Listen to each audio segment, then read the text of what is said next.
Vamos. Café.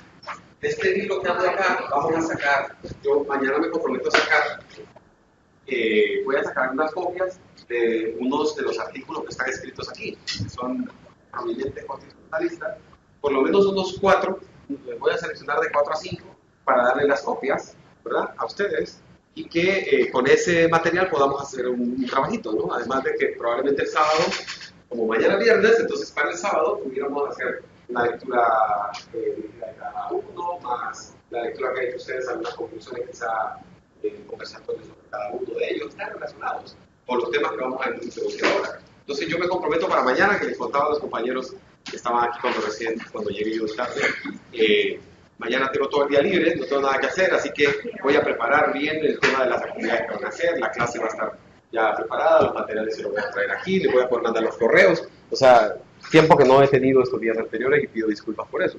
De hecho, vengo entrando ahorita del pleno, terminó a las 3 de la tarde en Gracias y me tocó venir. Y me pensando que no había entrada, porque me quedé esperando material que se iba a pasar. Mañana hay toma. Tegucigalpa están cerradas las salidas. Mañana hay toma. Pero aquí no había tomas, en ese lado. Pero en el corredor no había tomas. no había nada, fíjate, yo venía a empezar. Pero sucedió como a las 5.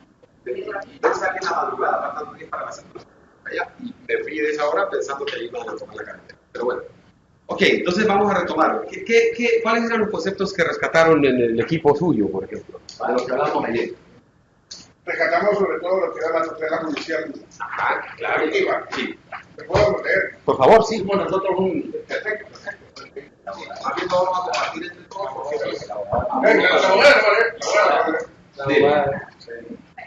por favor. Sí, el derecho procesal es un sistema de y de garantías rigiéndose por principios universales. Sí. Por ello, la tutela judicial efectiva es la obligación que tiene el Estado de proteger al individuo mediante el órgano jurisdiccional, garantizando el debido proceso, entendiéndose que es la deuda constitucional que tiene el Estado con las personas de establecer un procedimiento con todas las garantías. Y la tutela judicial efectiva es el conjunto de garantías que se le dan al debido proceso para la igualdad. Ahí vamos a dejar planteado ese enfoque que tienen ustedes. Que la tutela judicial efectiva sea, ¿no?, entendido como ese conjunto de principios y garantías. Pero si se acuerdan, lo que nosotros resumíamos en principios y garantías era el concepto más bien de ¿qué? Debido proceso. ¿Okay? Entonces, la tutela judicial efectiva es una, más bien, de las garantías del debido proceso. O sea que el macro sería el debido proceso, ¿verdad? Porque, ¿qué pasa? Decíamos, si había un obstáculo para la recepción de la demanda, como por ejemplo lo que se planteaba aquí por el doctor Gallardo, en relación a la fianza requerida para poder demandar. Entonces, ¿qué afecta? La tutela judicial efectiva, ¿verdad? Sí. Y claro, entonces significa que el Estado no está cumpliendo con esa deuda de dar un proceso abierto con todas las garantías que pueda tutelar. O sea que el macro es la tutela judicial. Eso es lo que estoy queriendo explicar. Más bien, en realidad no tendríamos que poner a competir los dos principios. Porque ahí podría así decirse, como dijo Fernando Velázquez, un penalista que una cosa es una cosa y otra cosa es otra cosa. O sea, nosotros podemos conceptualizar claramente qué es la tutela judicial y podemos conceptualizar qué es el debido proceso.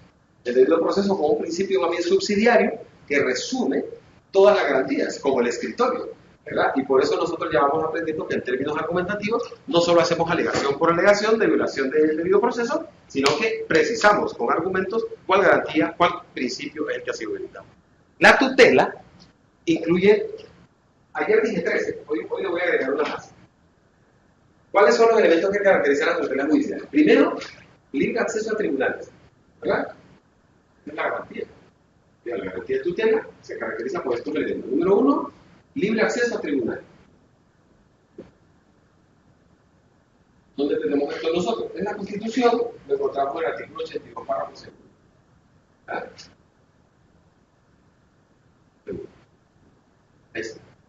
Segundo, decíamos, es el derecho a una resolución de fondo debidamente motivada y fundada. O sea, el derecho a que me resuelvan, no solo que me permitan entrar a la demanda, sino que me haya una resolución.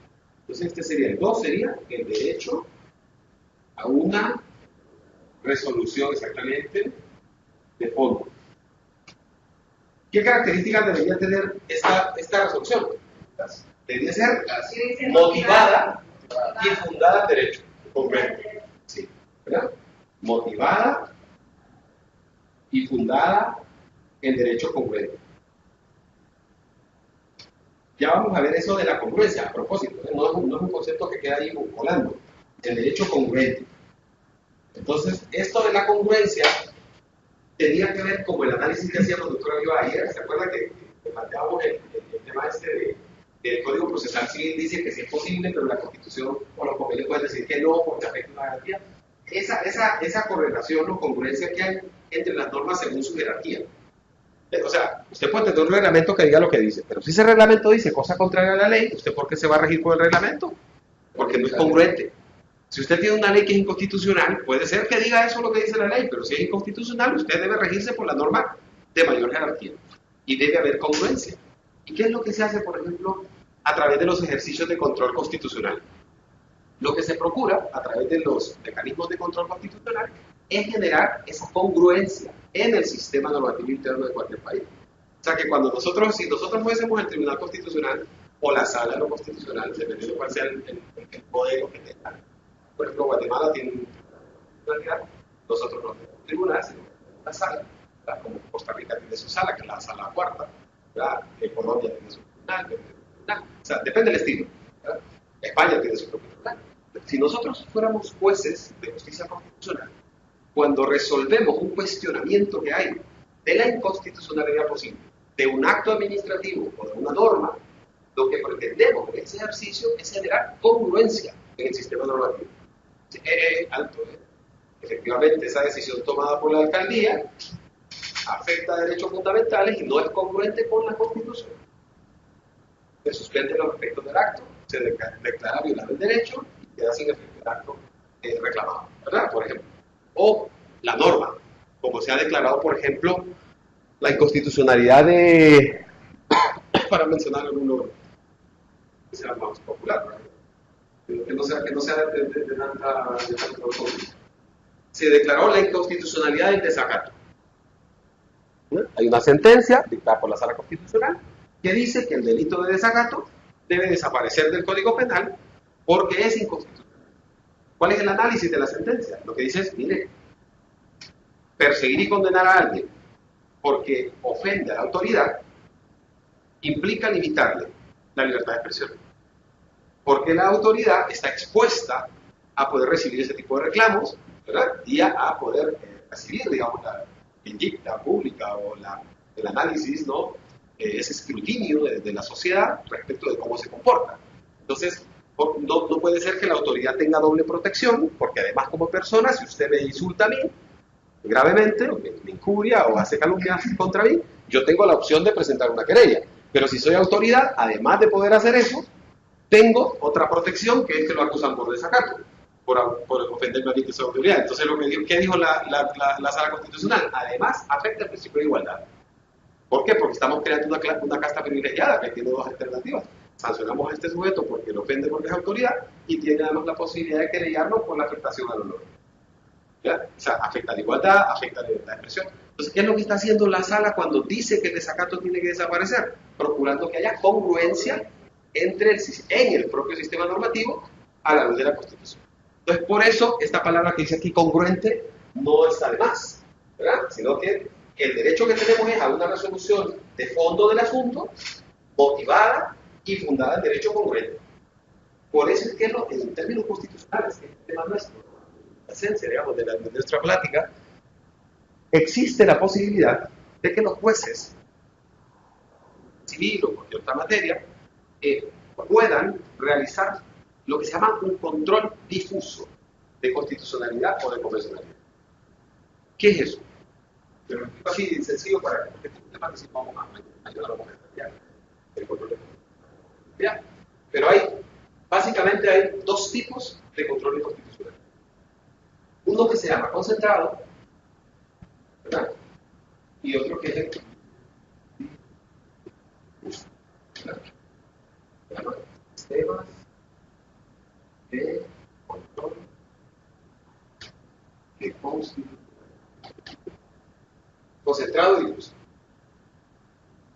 hacer alusión al difuso, que estaba yo comentando de los jueces. ¿Qué pasa con el sistema de control difuso? El control difuso se caracteriza porque es caso a caso, ¿verdad? Los efectos son por cada caso. En este caso en particular, el juez que tiene la disyuntiva o tiene la posibilidad de aplicar o no aplicar una norma bajo el criterio de que sea constitucional o no lo sea, si una norma ordinaria es contradictoria a la Constitución, contradice la Constitución, el juez, por mandamiento constitucional, debe aplicar la Constitución. Porque lo dice el artículo 320. ¿Y el 184? Sí, claro, dice.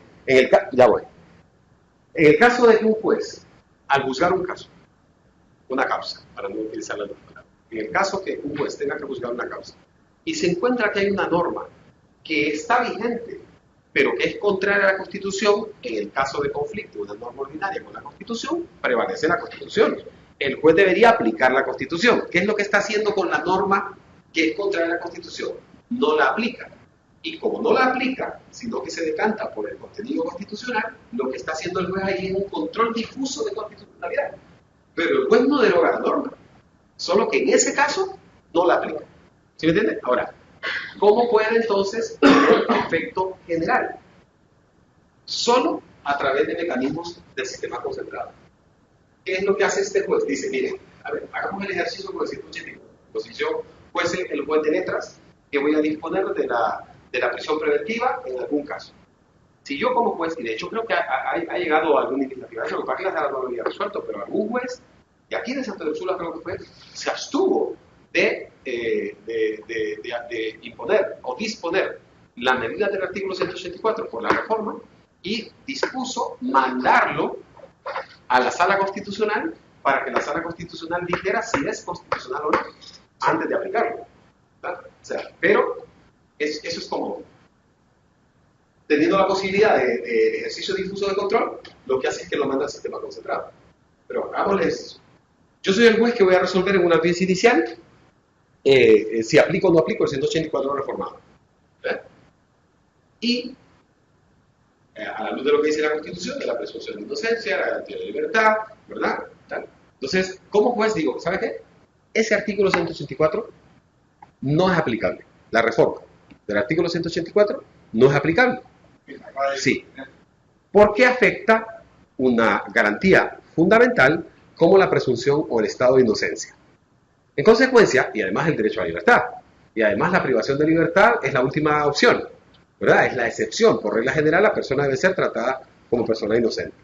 Y yo desarrollo todo el argumento de lo que implica una calificación provisional, que es lo que hace el Ministerio Público, todavía provisional, la que no es definitiva, que subsiste esas condiciones de inocencia, es decir, que debe tener un trato no culpable, porque no le podemos anticipar la pena, ¿verdad? O sea, trato no culpable. En caso de interpretación dudosa, puede ser que sea constitucional, puede ser que no, me debo decantar por lo más favorable a él, o sea, porque aún es también una regla hermenéutica en derecho penal, como lo es en laboral para los operarios, ¿verdad? Y tal, que en caso de duda en la interpretación de las normas, se interpreta la más favorable a él. Y lo dice expresamente ahí el artículo. Que en caso de, algo así como, cuando haya contradicciones o pasajes oscuros de la ley penal, esta se interpretará de la manera más favorable al reo. Ok, yo puedo utilizar todos esos argumentos para dar una resolución en la que digo, inaplico el artículo 184 en este caso. Como dice, en ningún caso. Y resulta que la persona que me traen tiene más de 70 años, pero no está derogada la prohibición. Entonces yo como juez podría decir perfectamente, mire, no es aplicable para mí, es inaplicable porque es inconstitucional o inconvencional la reforma del 184 y voy a aplicarle una medida cautelar de arresto domiciliario a esta persona porque tiene más de 70, efectivamente hay peligro de fuga, peligro de obstrucción y lo voy a mandar ahí, ¿verdad? En ese caso, yo no derogué el artículo 184. Lo que hice fue un control difuso de constitucionalidad. ¿Sí se entiende? Es difuso porque es caso a caso. Es más, fíjense que los sistemas más importantes de control del constitucionalismo universal, el sistema norteamericano, por ejemplo, no tiene sistema concentrado. Ellos tienen un sistema difuso. O sea, que el control de constitucionalidad se hace caso a caso. Por eso, claro, puede llegar incluso hasta las enmiendas, ¿verdad? Después de que, por ejemplo, a los Miranda Rights, los derechos Miranda, sí se verdad eso de que en la película que andan persiguiéndole, tiene derecho a guardar silencio, todo lo que diga puede ser usado en su contra, derecho a un abogado, si no puede pagar un Estado le paga uno, eso que lo vemos en las películas allí del policía bueno, ¿no? Que anda ahí, y ahí termina la película, ¿no? Sí, ya cuando capturan algo. Bueno, pues esos derechos es obligatorio a partir de un caso, por eso se llaman derechos Miranda, porque fue el caso Miranda es el que generó la obligación posterior, incluso la enmienda, ¿verdad? Creo que la cuarta o la quinta enmienda, que de las 27 que tiene la Constitución de Estados Unidos, que implicó agregar como enmienda eso, el derecho que tiene toda persona a ser enterado en el momento de la captura de sus derechos y de por qué está haciendo el derecho. Ok, un sistema difuso, ¿verdad? Es un sistema difuso. Nosotros tenemos un sistema mixto, porque nosotros en Honduras es posible que los jueces, a la luz de lo que dice la Constitución, podamos hacer control difuso. ¿Cuál es la diferencia? La diferencia es que yo puedo haber resuelto eso hoy en la mañana, en el caso que me tocó, y el juez de la par, mañana en la mañana, va a estar aplicando el 184 por la reforma. Porque como no lo hemos derogado, los efectos solo son en la causa subjudice, ¿verdad? O sea, en la causa que está siendo juzgado, y los efectos son interpartes. O sea, es básicamente para la parte vinculada en la que se ve beneficiada y solo para ese caso. La diferencia con el sistema concentrado, que fue lo que hizo el juez, derivarlo al sistema concentrado. En el sistema concentrado, no lo puede hacer cualquier órgano, solo lo puede hacer un órgano, y por eso se llama concentrado. Es que se concentra esa potestad en un órgano especializado. La sala constitucional o el tribunal constitucional o el tribunal. La diferencia esencial es que si se encuentra, a propósito de la congruencia, que una norma es contraria a la Constitución o contraria a los convenios, ahí el Poder Judicial puede realizar un acto legislativo propio, pero solo en sentido negativo. O sea que lo que hace es derogar el efecto que tiene, ¿verdad?, la inconstitucionalidad o inconvencionalidad de una norma. Si se decreta así, a propósito de la congruencia, es derogatorio. ¿Qué es lo que hace la Sala Constitucional? Deroga la norma. Entonces el efecto es un efecto erga omnes. No se le vuelve a aplicar a nadie más nunca, ¿verdad? Eso lo declaran favorable. Claro. No, si se declara que es improcedente, lo que se dice entonces es que la norma cuestionada es congruente con la Constitución. Pero solo se puede impugnar una vez. Sí, bueno, se puede intentar, pero si ya se resolvió, fácil se va a decir, mire, ya de eso no podemos hacer, ¿verdad? Porque es difícil. Los cuestionamientos normalmente de constitucionalidad o inconstitucionalidad de una norma parlamentaria o cualquier otra, vienen a ser básicamente o estrictamente jurídicos. O sea, es imposible que pueda variar la situación. O sea, yo no puedo decir, ¿sabe qué? Le hallé otra comita, ¿eh? O sea, sí, y por eso lo planteo otra vez. Dice, no, ese artículo o la parte de esa ley o la ley completa que usted planteó es constitucional y así se queda. Por ejemplo, lo que pasó ahorita con el convenio de Masi. Sí, la sentencia esa del convenio de Masi, ¿verdad? Fueron pretendiendo que se declarara la inconstitucionalidad del convenio. El convenio que le dio vida a la Masi. Sí, ¿verdad? Claro, fueron a la sala. ¿Qué dijo la sala? El convenio es constitucional. Pero hubo una parte que dijo... No, dijo que el convenio era constitucional. De ahí lo que hizo, y uno de los materiales que vamos a ver aquí, vamos a ver los tipos de sentencias de inconstitucionalidad que hay.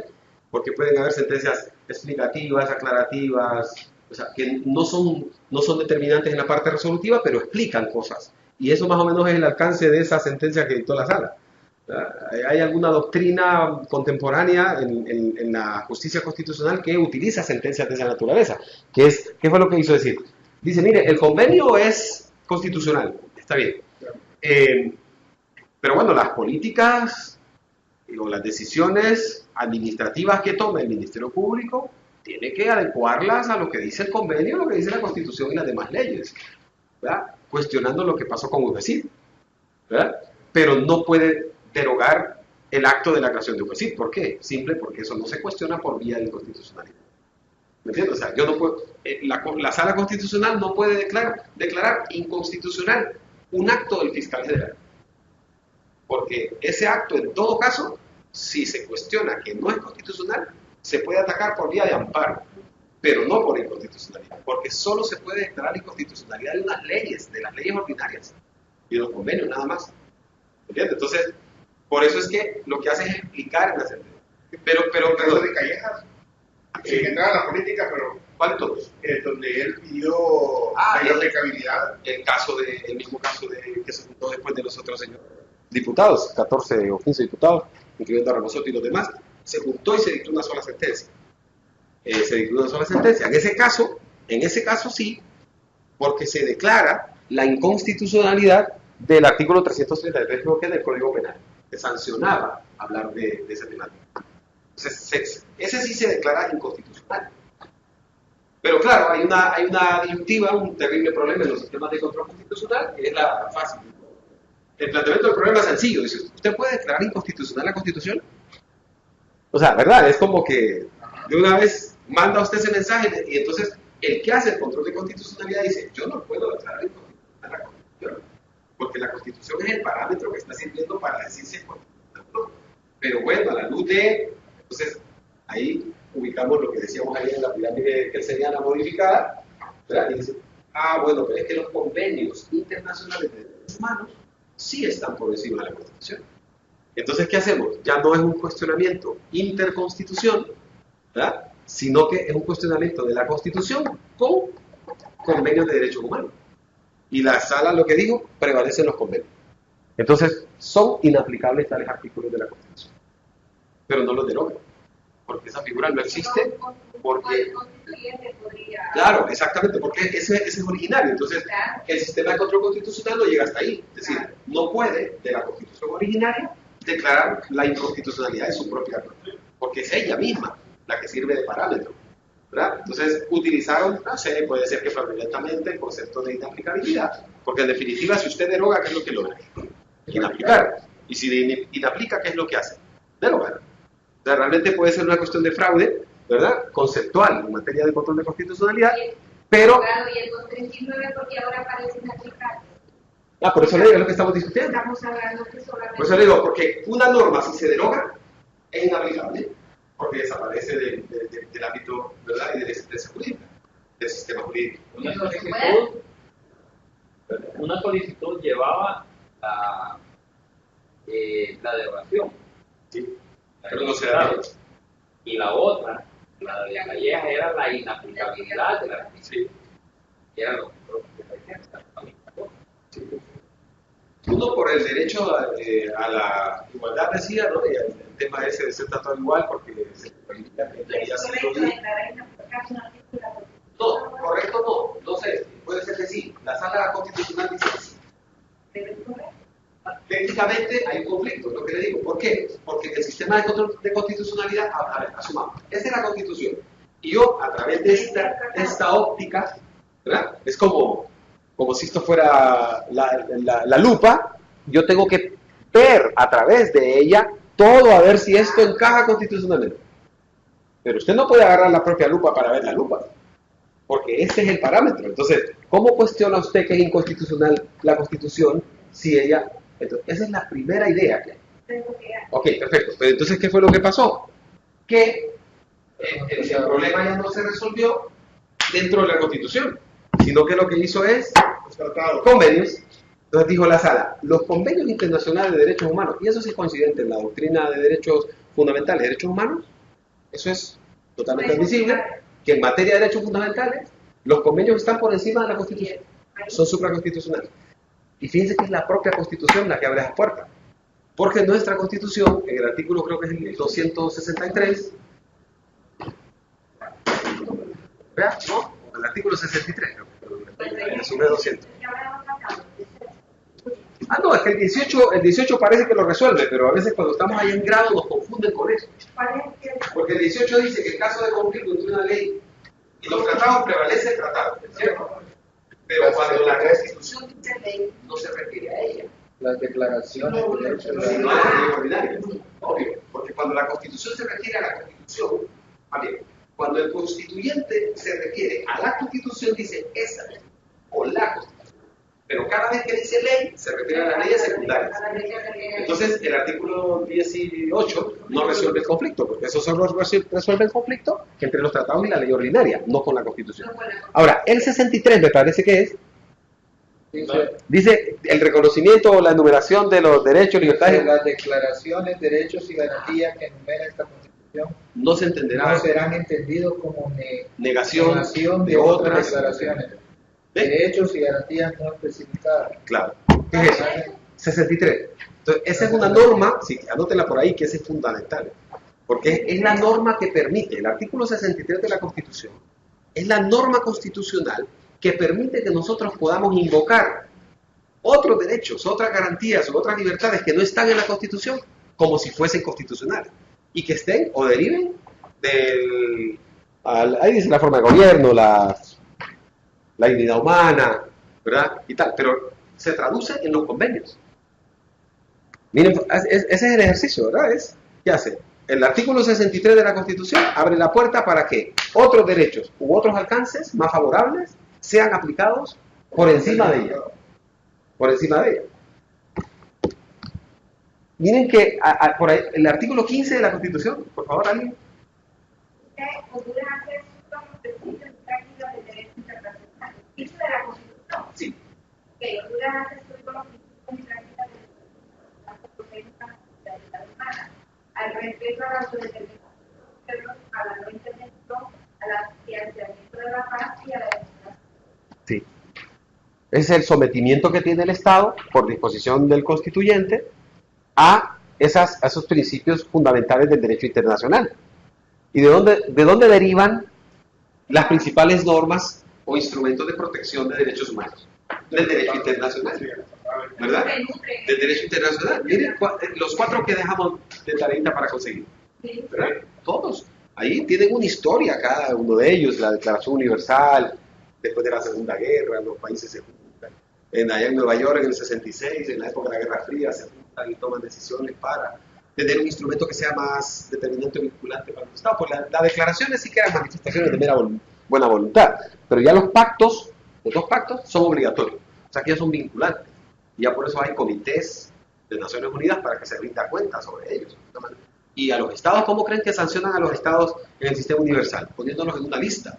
Nosotros estábamos en la lista negra no hace mucho. Ahora, por haber acudido en los últimos 2 exámenes al menos, creo que estamos en la lista roja. Sí, el rojo está arribita, entonces acabamos de subir al rojo, solo por haber ido a presentar los informes periódicos que había pasado como 15, 16 años, 14, creo 15 años que el Estado no había ido. Obviamente ahí estaba como violador manifiesto, ni se defendía, ¿verdad? Y obvio estaba en la lista.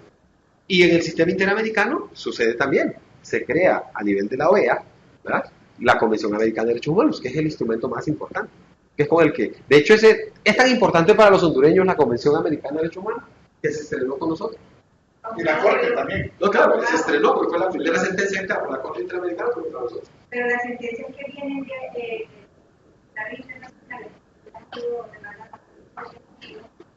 ¿qué pasa? Y acá... ¿Se cumple o no? ¿Se cumple o no? Ahí en el mismo artículo cercanito al que tiene usted ahí, yo no sé si no tiene otro párrafo. Por eso me hago Sí, la dice. pregunta, porque aquí Oiga, dice Honduras proclama como ineludible la ineludible ley obligatoria ejecución de las sentencias arbitrarias y judiciales de carácter internacional. Claro. Pero le pregunto, ¿cuántas cumple. sentencias han venido y aquí están ejecutadas? de las de derecho internacional y derecho humano. No crear. Con la relación, por ejemplo, con la sentencia de los jueces. No, pues Ya está indemnizado, Sí, ahorita sí, tiene plazo, arreglo, creo que arreglaron. están, Sí, arreglaron. a ellos ya se les pagó. Y además ahorita están a punto de A Ramón se le pagó, se le va a recuperar. Qué bueno. A los 12 de la gente ya se indemnizó a la gente. O sea que sí da resultados. Claro, el Estado tiene obligación de. Pues yo sé que sí, Y pero mire, había los escuchado mecanismos. que solo quedaban como Hagamos la idea de la sentencia civil. Usted tiene una sentencia que puede ser ejecutoriada, una sentencia firme, hay mecanismos de ejecución. Miren, en ese caso López Núñez, por ejemplo, y Barrios y Tirsa, en ese caso, y Chévez, en ese caso han sido múltiples los requerimientos que han habido del Poder Judicial para que cumpla. Y abogado, y es una Pero se sentencia, yo cumplió. ya leí, Se una está sentencia cumpliendo, bien. todavía falta el reintegro. Abogado, es una sentencia bien. Ay, nosotros tuvimos la suerte de ver el juicio en vivo, ¿verdad? Estábamos en un diplomado de Derechos Humanos y entonces nos conectábamos online con el grupo de muchachos de la universidad y pudimos verlo. igual creo que echamos ¿verdad? Todo después como que agosto, menos de mayo como agosto.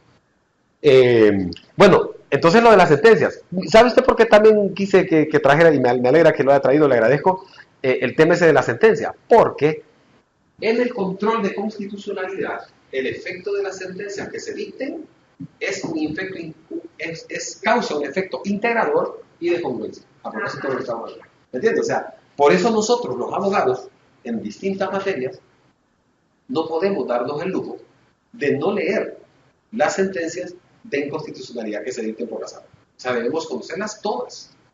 Yo me comprometo el sábado, utilizando esa máquina, o si traen la de ustedes, a transferirle un archivo. No se los paso por correo porque no cabe, pesa demasiado. Pero les voy a dar una carpeta que tiene aproximadamente creo que son como unas 1200 sentencias dictadas por la Sala Constitucional. Abogado, hablando de sentencia, fíjate que yo estaba mucho leyendo. Sí. En la jurisprudencia de ahí estaba leyendo yo que, por ejemplo, los tribunales constitucionales tienen una facultad, según un principio que no recuerdo, de motivar las sentencias y aplicar artículos de la Constitución aunque las partes no vayan. Claro. Sí. ¿Sabes cómo se llama eso? ¿Cómo se llama? Eso es lo que quiero que me recuerde. Porque se llama algo así como, ya va a rayar aquí.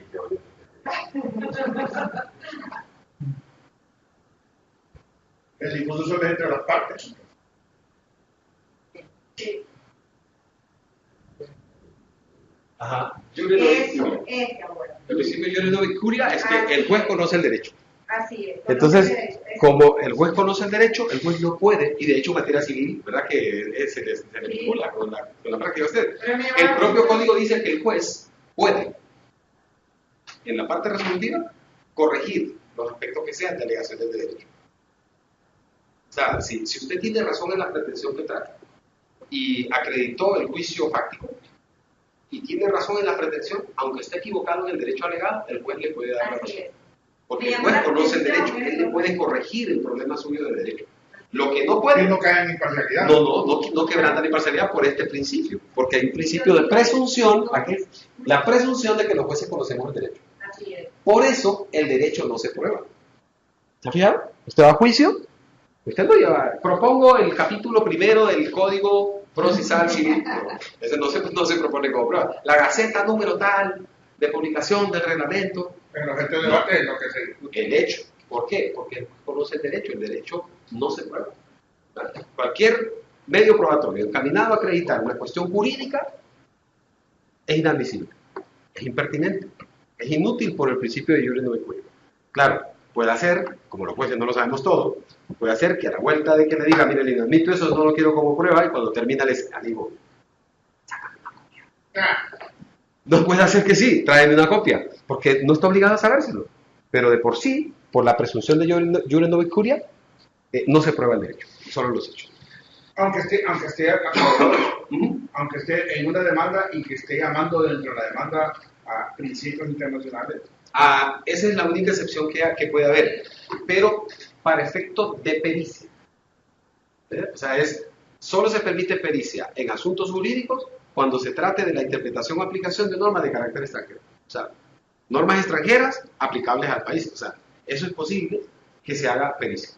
Lo dice expresamente las normas procesales en relación con la prueba. O sea, que la pericia recae sobre aspectos técnicos, científicos o artísticos. Esos son los no jurídicos. Salvo que el objeto sea el cuestionamiento de la aplicación de una norma internacional. Entonces usted puede contratar un perito, ¿verdad?, que venga. Hay una figura interesantísima en materia procesal que tiene que ver con esto.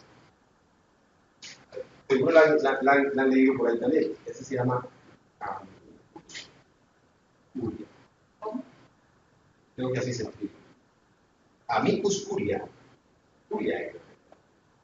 Que es el amigo del juez. Entonces, hay tribunales que utilizan la figura del amicus curia para pedir opinión. ¿Sabe? La Corte Interamericana de Derechos Humanos, por ejemplo, en varias sentencias, ha utilizado la figura de la amicus curia. En el caso de los pendones, ellos ofrecieron un experto para que fuera como amicus curiae. No iba a convencer de nada de los hechos, ni mucho menos, ¿verdad? Y creo que era un magistrado de la Corte Suprema de España, que fue a dar una opinión jurídica ante los jueces. Él es un abogado internacional que da una opinión. Hay un famoso jurista en materia penal y procesal, básicamente, y de derechos humanos, se llama Tífer Sotomayor, que él fue juez de la Corte Interamericana, y cuando dejó de ser juez, la siguiente corte que estaba integrada mandaba a llamar a Tífer Sotomayor para que diera opinión en algunos casos. Hay una opinión dictada en una, seguro van a ver aquí esa sentencia, que es una sentencia que se llama Ulloa Herrera versus Costa Rica, que es una sentencia en la que la Corte Interamericana condenó a Costa Rica por violación del derecho a la tutela, porque el recurso de casación era demasiado estricto. Entonces, te decía que no cumplía con la labor de tutela porque no había un recurso sencillo, eficaz, rápido que revisara la sentencia dictada, ¿verdad? Entonces, en ese caso, hay una opinión de amicus curiae de Tífer Sotomayor. Solo por mencionar esto. Bueno, pero quiero completar ese cuadrito. Les decía que hay dos sistemas, ¿verdad? Y entramos allá por el tema de la congruencia, para que miremos la conexión. Por el tema de la congruencia, conectamos el tema constitucional, lo traemos aquí e identificamos dos sistemas de control de constitucionalidad: el difuso y el concentrado. Una primera característica del concentrado es que el efecto es erga omnes, es decir, es para todo, ¿verdad? Sí, tiene un efecto derogatorio y erga omnes, ¿verdad? El segundo carácter es que está concentrado en un órgano especializado y único. Sí. ¿Cuál es el otro abogado? Aparte del erga omnes. Aquí lo voy a escribir. Okay. Sí, se concentra, vamos a utilizar la palabra, se concentra en un solo órgano jurisdiccional especializado. Por eso también es característica. Por ejemplo, la sala de lo constitucional, o el tribunal en los casos que hay. Solo ellos. Por eso usted puede presentar una acción de inconstitucionalidad en cualquier parte del país y va a ir a dar allá, a la sala, ¿verdad? Por cualquiera de las tres vías es posible presentar la inconstitucionalidad. Porque la inconstitucionalidad puede ser presentada por acción, que es cuando se presenta en abstracto. Esa es otra característica del concentrado. Tercera característica del sistema concentrado es que permite la revisión de inconstitucionalidad en abstracto, es decir, aunque no se le esté aplicando a nadie, como pasó por ejemplo con la ley la primera ley de las ciudades modelo, ¿se acuerdan? ¿Sí? ¿Y cuál era el cuestionamiento? Aquí tuvimos a Eval Díaz, ¿se acuerdan? Sí, claro. Ahí lo tuvimos aquí en el salón. Soberanía. ¿Sí? ¿Y cuál era el cuestionamiento que hacía Eval de la sentencia dictada de inconstitucionalidad? Decía, es imposible, ¿cómo vamos a declarar la inconstitucionalidad de una ley que no ha sido aplicada? No hemos construido ninguna. ¿Quién ha sido afectado por eso? Decía él. Le era difícil entender que en el sistema nuestro, porque es un sistema mixto, permite que por vía de acción se pueda cuestionar en abstracto la constitucionalidad de una norma, aunque no se le esté aplicando nada. ¿Qué favorece eso? Otra vez, congruencia del sistema interno, ¿verdad? Entonces la tercera es que permite la revisión, ya con la explicación, ustedes le palabras, ¿verdad? Permite la revisión. Pero eso permitió que revisara este estatuto, que era totalmente derogatorio. No, de hecho se derogó totalmente la ley. Ellos la maquillaron y nos hicieron otra vez una similar. Sí. Y ahí está. Esa sí está. Hay dos. Hay una matada y una robada. Hay una robada. Ok, entonces aquí ustedes les dan la idea que la expliquen como quieran, pero la idea es que permite la revisión en abstracto, ¿verdad? En el difuso no. O sea, yo como juez no puedo decir, no tengo ningún caso ahorita que resolver con el artículo 184. Yo no puedo decir, ¿sabes qué? Mañana voy a decir que el artículo 184 es inconstitucional. No puedo hacerlo. Como control difuso lo voy a hacer. No. Solo lo puedo hacer cuando me traigan un caso. O sea que, si tengo un caso en concreto, en el caso en concreto, ahí puedo hacer un control difuso. Pero si no tengo un caso, nunca voy a hacer control difuso. Mientras que en el concentrado sí. aunque no se le esté aplicando a nadie, va y presenta la acción. Ok, entonces vamos a ir haciendo la comparación aquí. El abogado entonces es entre las partes. El efecto es para la parte. ¿Cuál es la parte que le invoca? Sí, ¿cuál sería la garantía procesal que es connatural con los sistemas difusos de control de constitucionalidad? Afín, es como... ¿El amparo? Exactamente. La acción de amparo, la garantía de amparo, es la garantía de los sistemas difusos. Porque usted se ampara contra un acto determinado que le afecta a usted o a otro, puede ser, aún sin poder, porque dice que podemos hacer la de otro, pero tenemos que decir que es a favor de aquel. De cualquier derecho, libertad o garantía constitucional o fundamental, de cualquiera, de los contenidos de la Constitución o de los contenidos de los convenios. O sea, usted sabe que para presentar un amparo basta que se violentó el artículo 8.2 de la Convención Americana. O sea, usted no tiene que acudir a la Constitución. Usted puede presentar amparo por violación al artículo 7 de la Convención Americana de Derechos Humanos, que se refiere al principio de libertad. Puede acudir directamente a los convenios, sin necesidad de, obvio, para eso tenemos que conocer los alcances de esos convenios, porque si no, nunca lo vamos a poder leer. Pero es en un caso y en un acto determinado. Cometido aquí en Honduras, el amparo, solo por los poderes del Estado, las entidades desconcentradas, descentralizadas, las sostenidas con fondos públicos, o aquellas que en virtud de concesión o contrato administran un asunto público. Por eso aquí es posible presentar amparos contra Aguas de San Pedro, ¿verdad? Contra los actos de Aguas de San Pedro, porque es una concesionaria, ¿verdad? Y se puede presentar. EH, claro que se puede, porque es una concesionaria, ¿verdad? Contra la Universidad de San Pedro Sula. Es posible presentar amparo contra las decisiones que violenten derechos de aquí. Yo les cuento una historia. Fíjense que yo era profesor, después de que vine de estudiar la antes que la ustedes, pero hasta que vine después de Argentina, que hice la especialidad de Derecho Constitucional, entonces me dieron una clase constitucional y yo asumí esa responsabilidad.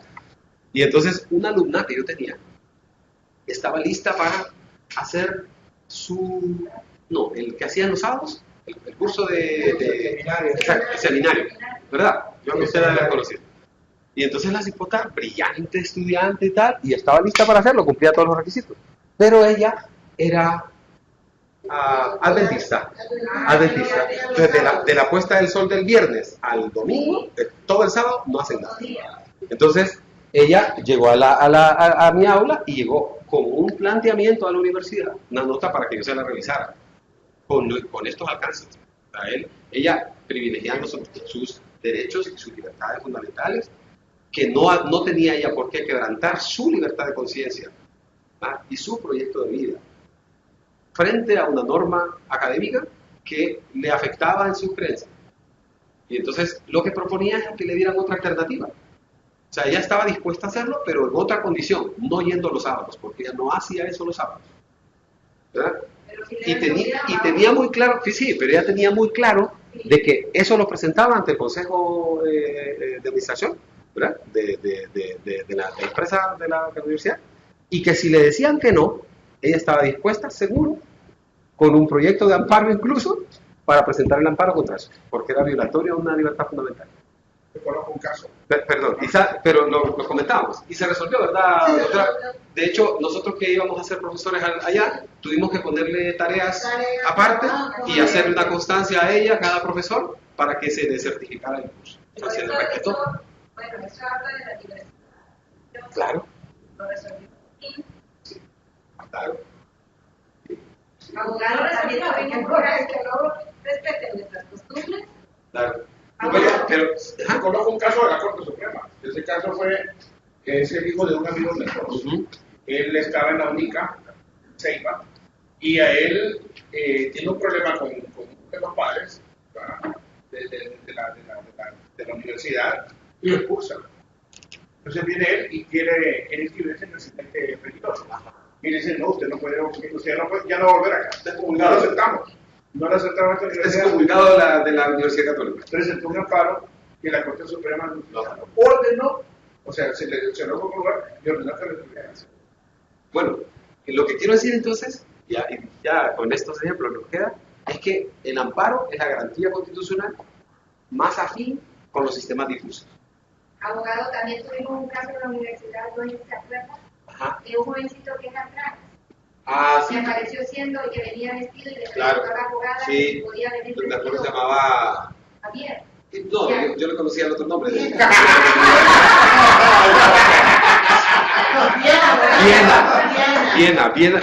Viena trabajaba en la fiscalía e iba vestida de mujer.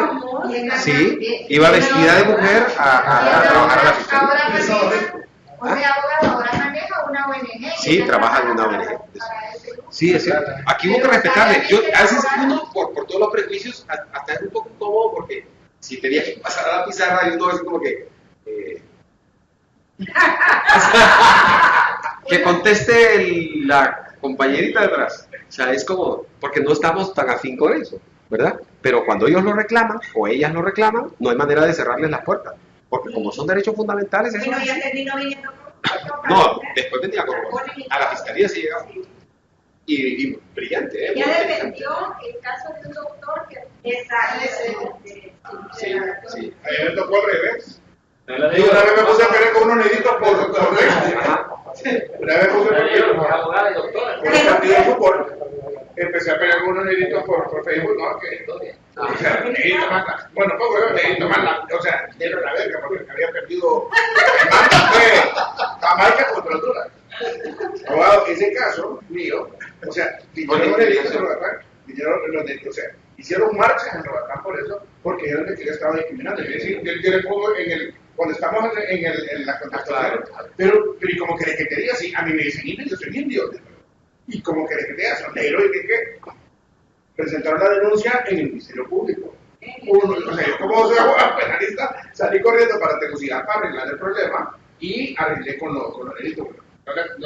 Se van a arreglar. Tuve que ir al parque, en el Parque Central, donar camisas y abrazándome con los nenitos del abogado, o sea, no es generando. Una amiga mexicana llegó el otro día y me dice, Pepe, mira que estamos aquí en un entrenamiento de una capacitación del Ministerio Público contra los delitos Discutando testimonio. y no, me dice, y acaban de poner tu caso, mira, y me mandó una foto de eso así, y ahí aparecía. No, le tiene que estar contando el testimonio usted, pero hay que contarle el Pero abogado, pero la pregunta es esta. Pero yo tengo el derecho a estar. O sea, usted tiene derecho a la libertad de expresión. La libertad de expresión. Sí, es que eso es así. Mientras no Se- incorra ahí la está. injuria. Pero le voy a... Tiene razón, Pero- ¿sabe qué le tuve que explicar eso yo a mi hijo? Iba caminando después de las elecciones, ¿verdad? Y entonces, él iba pasando a la par de unos policías, allá en Tegucigalpa andábamos nosotros, y dice, papá, estos policías se enojarán si yo digo fuera joven. Así me dijo. Pues no tendría por qué enojarse, porque es su derecho a la libertad de expresión. O sea que yo puedo decir lo que yo quiera. Dijo él, ese es el alcance que él tomó. Bueno, sí, en realidad usted puede decir lo que usted quiere. Pero claro, yo no le voy a decir que no diga lo que no tenga que decir. O sea, usted puede decir lo que quiera. Pero si dice algo que le causa mal a otro, yo mismo me voy a encargar de corregirlo. Pero usted de que lo puede decir, lo puede decir. Entonces, ese es más o menos el alcance de él. O sea, es decir, usted puede decir con la libertad de expresión lo que quiera. Pero tiene consecuencias de lo que se hace responsable de lo que dice. Pero yo no le puedo censurar anticipadamente. Es que eso es lo que llama la atención. Porque pareciera como que hubiera censura previa. Y la censura previa es lesiva al derecho a la libertad de expresión. No, pero la injuria tiene una raya bien fina. O sea, la injuria porque solo es, o sea, como no admite lo del contrario, como la calumnia, entonces solo es... No, si no llega a probar es peor. No, Pero la idiosincrasia de decir, o sea, no podemos decir siempre, cuando miramos a un jugador de color, hay que no confundimos, porque cuando le decimos de color se molesta, y cuando le decimos negro también. Entonces hay que decirle, como descendientes afroamericanos, Tampoco, porque algunos son yo no vengo de África, vamos a ver. Yo, ¿Cómo le decimos? respectivo, es un color. En Estados Unidos ahorita, porque acabo de andar por allá, le están diciendo chocolativo. de hecho, por aquí un negro en Roatán. Eso por un lado. Por el otro lado, Si no hay problema. por el otro lado, la idiosincrasia muestra de que una persona no sepa jugar fútbol o haya jugado mal, es una ¿Sabe qué es lo que torta, es la En mi caso, lo ley. que dice, a mí me llamó, porque estaba el presidente, Rolfo Techo, me llamó varios que eran ministros, que eran muy buenos amigos de Roatán, y me dijo, no jodas, quita eso de Facebook, me dice, y anda a arreglar el problema porque las organizaciones negras son tan poderosas que vas a tener problemas. Y en efecto, ya tenía Ofrade, Onafe y todo eso encima, y me dijeron, o arreglar. En el WhatsApp me salió,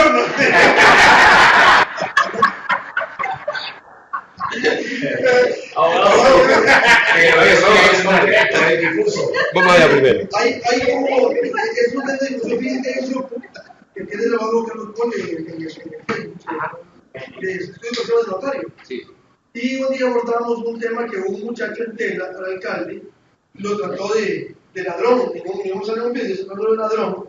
Entonces, yo les hablaba de eso, de las injurias, porque está ahí, bueno, en el video, eso viral es un código de calumnia, porque eran medios masivos. Y hay un abogado ahí que me dijo, estás loco. Y tenía apoyo de varios abogados, colegas más viejos, de ahí, incluso que me dijo eso, un abogado se llama Alberto Herrera. Y me dijo, estás loco, ¿quién te ha dicho que es una injuria? O sea, ahí no hay nada. Y la libertad personal, ¿dónde queda? Yo le digo, pero Dios, hermano, en el 156, puedo que no. Y él estuvo y me dijo, no, ahí no hay nada. Y lo fundamentó un montón de cosas y convenios internacionales. Y al final yo le dije, mira, yo no voy a discutir esto en Facebook, pues a punto. A ver ahí, y el abogado me escribió, el privado me dice, mira, no, mejor no digas nada más acá, o sea, esto. Aunque tenés razón, pero habían varios colegas apoyando al señor, diciendo que ahí no había ningún delito. Por Dios, ¿cómo no había un delito? O sea, la libertad de expresión, mientras ya lo ofendió a usted, mientras le causa un agravio a usted, ahí es la libertad de expresión. Ahora, ¿sabes qué pasa? Es razonable, tiene razón. Todo el mundo tiene derecho a que se proteja el derecho al honor. El derecho al honor, o la propia imagen, ¿verdad? Pero el alcance de afectación del derecho al honor y a la propia imagen es una para cada quien. Te explico más o menos el alcance de eso. Es decir, si usted le dice a una mujer que tiene 7 maridos a la vez, se puede sentir ofendida, ¿verdad? Usted es una mujer que vive con 7 hombres a la vez, ¿verdad? Pero puede haber una otra que haga, ¿qué tal? ¿Verdad que sí? Sí, o sea, porque depende de ella, ¿me entiende? Depende de cómo, cuál es mi nivel, exacto. Dígale a usted a cualquiera, ¿vos, ¿sabes qué? Vos sos un asesino, como se trataba el otro día, dos diputados de aquí, ¿verdad? Actuales, Chalito y el otro señor, insultándose en el Congreso. O sea, asesino, le decía uno al otro, asesino, ¿verdad? O sea, claro. Y le estaba, claro, ese señor se puede sentir muy ofendido porque le diga así, y puede ser suficiente para querellarlo, ¿verdad? Pero vaya, dígale asesino usted a un marero, ¿verdad? El 7 que tiene más bien, sí, o sea, orgulloso de ella, ¿no?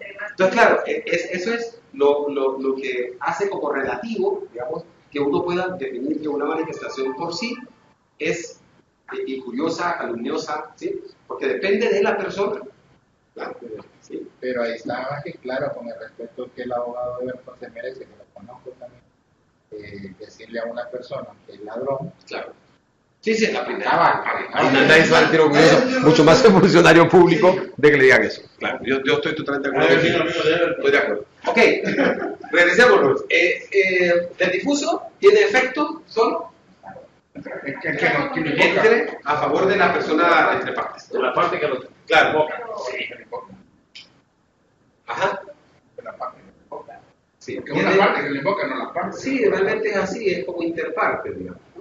Sí, pero tiene el efecto, aunque sea para una parte, para la Claro. otra, porque Claro, porque uno niega el otro, uno es condenado, el otro se le reconoce el derecho. Entonces realmente el efecto de la sentencia del amparo, que es característico, o del control difuso es interparte. Yo quiero que se aplique el artículo tal, el juez dice que no lo aplica. Hace control difuso en ese caso y el efecto es para ese, porque ese juez no puede declarar con valores de omnes la inconstitucionalidad, ¿verdad? Entonces, y aquí otra característica es caso a caso, este es el 1. 2, en el control difuso se hace, así escríbalo, así se hace en la idea. Caso a caso, y lo podemos explicar, ¿verdad? Sí, caso a caso, o sea, caso por caso. Aquí puede ser en abstracto, aquí tiene que ser caso a caso. Y además, ¿qué más? Puede ser, tercero, que todos los jueces pueden hacer este control. A diferencia de aquí, ¿verdad? Aquí, todos los jueces pueden ejercer y deben, de hecho, pueden actuar como refleja, deben ejercer este control. ¿Por qué? Porque nosotros estamos obligados a aplicar la Constitución antes que cualquier otra norma secundaria. Pero realmente es un deber, es un imperativo. Ok, entonces eso... sí había dicho antes que en el sistema de control de constitucionalidad difuso, el recurso de amparo era el más cercano. Es como más natural. Sí. Es como es más afín. Es como la herramienta más afín para el control difuso. ¿Verdad? Es lo más afín. ¿Por qué? Porque usted se ampara contra un acto determinado. Y el control de constitucionalidad o no de ese acto se hace a través del amparo. De ese acto. Ahora, de las leyes es distinto. Porque ¿cómo cuestionamos nosotros la inconstitucionalidad de una ley? A través de la acción de inconstitucionalidad. Pero también es posible que una ley no sea aplicada por un juez en un caso en particular. Si lo hace el juez, eso se llama control difuso. Control difuso de constitucionalidad de una ley, ¿verdad? Pero el efecto es solo para ese caso.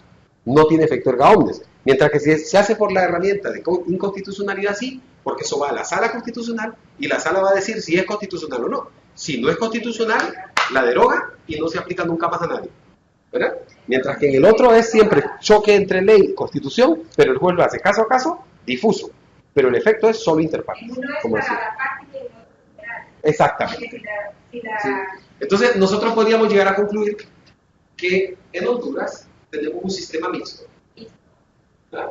Porque tenemos herramientas tanto del sistema concentrado como del sistema difuso. O sea, el sistema de control de constitucionalidad hondureño es un sistema de control de constitucionalidad mixto.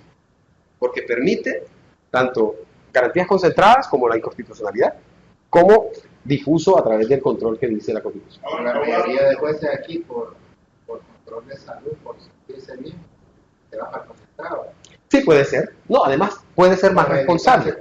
No, pero fíjese que si usted lo piensa, también puede ser de mayor responsabilidad. Porque si yo estoy convencido que una norma que debería aplicar es inconstitucional, entonces, ¿qué hago? Promuevo que el máximo tribunal diga lo que yo opino y eso tendría efecto erga omnes y no nos complicamos. O sea, es como hacer un bien para todos. También de alguna manera se lava las Me manos. quito la Sí, responsabilidad. tiene razón de resolver el caso. Lo hago difuso y me tiro a todo el mundo, Exacto. que sea por un caso. Una vez declarado inconstitucional, ¿cómo se hace para que salga de eso? No, de la Constitución no. De la norma. De la norma. Otra norma. Vea, artículo 184 versus Constitución. Entonces, si va a la sala y gana la Constitución, lo que se deroga es el 184. Entonces, yo le doy la respuesta. ¿Cómo se hace para que eso venga al Código Procesal? Entonces, la sentencia que se dicta se devuelve, se manda al Congreso para que el Congreso la publique. Y una vez publicado, lo que viene agregado al final de algunos códigos, incluso los de Otto, por ejemplo, de OIM, al final pone como anexo la sentencia. Y el artículo de la siguiente presentación le va a aparecer artículo 184, derogado. ¿Verdad? Entonces ahí la notita de pie de página y abajo dice derogado por sentencia dictada en fecha tal por la Corte a la Constitucional, fecha tal. Como pasa, digamos, con lo del desacato, donde debe tener. Entonces ese sería el efecto. Sí, sí. Aquí primero no hay. No hay que estar la mano. Caso a caso, a través de la amparo. Eso es una de las alternativas. Estado, ¿verdad?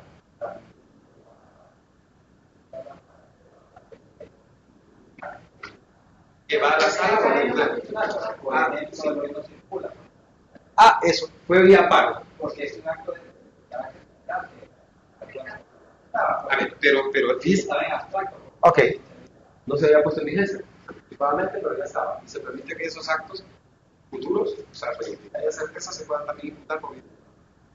Pero ahí había 14 personas nada más. En lo del hoy no circula. Creo que una persona primero y 13 después, así que se sumaban como 14 personas. El lunes siguiente entraba en vigencia, ¿verdad? Había un lunes que iba a empezar.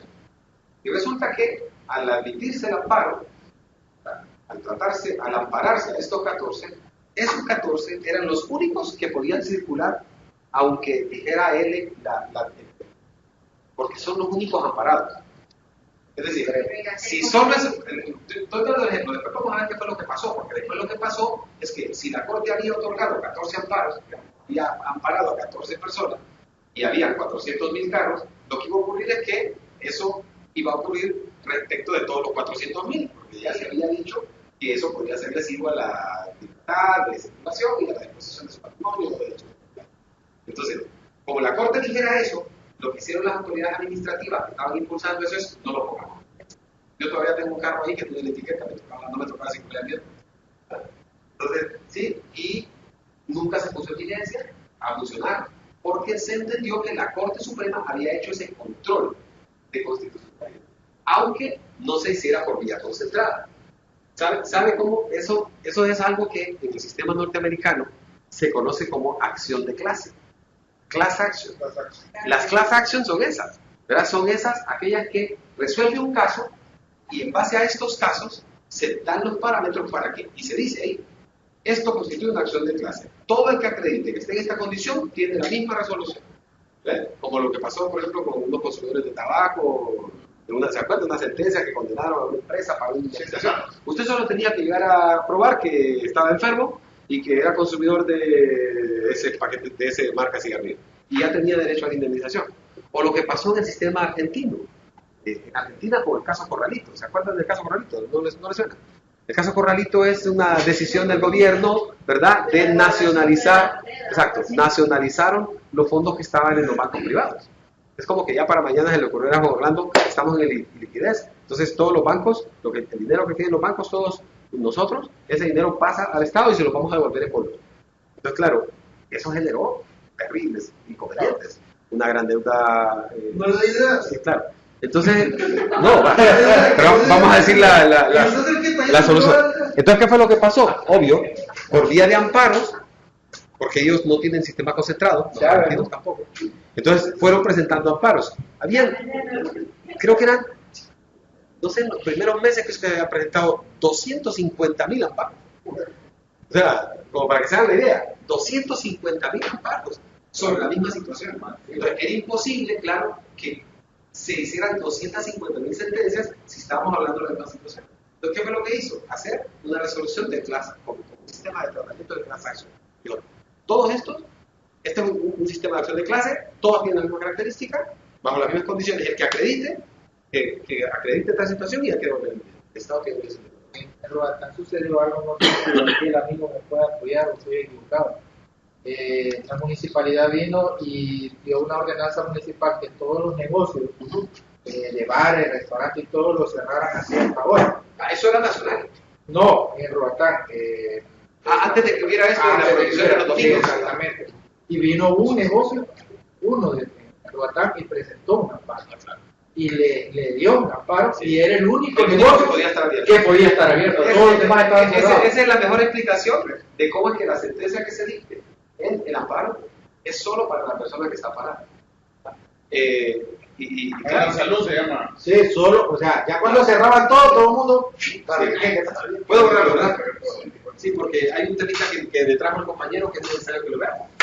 Mire. Entonces, abogado, el control de inconstitucionalidad. De constitucionalidad. De constitucionalidad. Es un control concentrado. Mixto. Mixto porque usted tiene la inconstitucionalidad, por ejemplo, que le puede, solo la conoce en la sala constitucional, ningún otro, para empezar, ¿verdad? Se puede plantear en abstracto, ¿sí? Además, el efecto que tiene es derogatorio y es erga omnes, ¿verdad? Vale para todo. Y bueno, entre otras características, que básicamente son esas tres más importantes. Pero también tenemos como el amparo, ¿verdad? Que es caso a caso, ¿verdad? ¿Sí? Que lo puede resolver otros órganos, no necesariamente solo la sala constitucional, porque los jueces de letra son competentes para conocer amparos, ¿verdad? En los casos de las decisiones que afecten, limitan, restrinjan o disminuyan derechos o libertades fundamentales de las municipales. Eso lo conoce el juez de letras. Si es regional o departamental, le corresponde a la Corte de Apelaciones. Si es nacional, le corresponde a la sala constitucional, la autoridad. Depende de qué autoridad, el rango de autoridad sea. Entonces, sí. Me presentaron uno en el juzgado y lo resolvió la Corte. Claro, sí. Pero depende de cuál sea el órgano que dicte o manifieste el acto lesivo. Bueno, usted que fue de sentencia. Ajá. Un amparo, estamos inventando un amparo por un hijo de él, menor, estaba detenido. ¿Dónde lo presento? ¿En el tribunal de sentencia? Perdón, en el juzgado de ejecución, o lo presento en la corte de apelaciones. Porque quien vela por las personas que están detenidas es el juzgado de ejecución. Ajá. ¿Y qué era lo que iba a presentar? Iba a presentar un amparo. Amparo. Ok. Depende. Perdón, un habeas. El habeas corpus donde le dé la gana. Lo que sea. Sí, es un habeas. Entonces, ¿Sabe qué es lo que se procura a través del habeas corpus? Para definir quién puede ser el órgano competente. A ver, el que sea más eficaz. Puede ser, sí, a ver, usted podría tener acceso a la sala constitucional o al pleno de la Corte Suprema, si quiere usted, para la sala constitucional, el órgano de justicia constitucional del máximo tribunal. Puede tener acceso ahí y hablar directamente usted con el coordinador y poder plantear un habeas corpus allá. Pero si la persona está detenida en un municipio, a mí me sirve más ir con el juez de paz. ¿Entiendes? O sea, yo voy a juez de letras del que depende del juez de paz y le digo, mira, un habeas corpus a favor de aquel, ahí está, nombrate el juez ejecutor al juez de paz, nombrate el juez ejecutor al defensor público. Y entonces, a mí me interesa más porque es una cuestión urgente, inmediata, por eso es prioritaria. Entonces, claro, no voy a agarrar yo, aunque tuviera como pagarlo, el avión para irme a la sala para presentar el habeas corpus allá, porque todos estos órganos son competentes para condenar el habeas corpus. el problema en ese caso era que había resoluciones dictadas por la letra. Y de Roatán, nosotros tenemos que cruzar el Chaco a Ceiba Para ir a la corte. La ejecución y la corte de apelación. Usted estaba. ¿Dónde me voy? No, la corte de apelación. Se fue a la corte. Sí, y de ahí la corte manda de allá que y lleva de Ceiba. Sí, ¿sabe por qué tiene también importancia? No puede pensar en que voy a ir al órgano que tenga mayor jerarquía, porque el juez ejecutor nombrado ostenta el carácter de quien lo nombró. O sea, si a mí me nombró como juez ejecutor la sala constitucional, yo cuando me presente donde vaya, tengo el carácter de magistrado de la Corte Suprema. O sea, tengo el nivel de la autoridad que me nombró. Entonces, si a mí me nombra, quizá al policía quizá le vale un poco madre, pero la potestad formal es de la misma autoridad que lo ha nombrado. Si lo nombra la Corte de Apelaciones, él va como si fuese un magistrado de la Corte de Apelaciones. Si lo nombra juez de letras, va como si fuese juez de letras, ¿verdad? Pero si lo nombra la sala, pues va. Por primera vez este señor va a ser magistrado de la Corte Suprema. Juez ejecutor nombrado por la sala. Ok, a propósito de lo que decía el compañero, lo complementamos. Dijo usted, voy a parafrasear el caso de lo que usted dijo. Si me pongo en el amparo, aparte, la presenta amparo para verse favorecido, el sistema difuso utiliza el amparo, presenta la acción de amparo y es resuelto a su favor, digamos.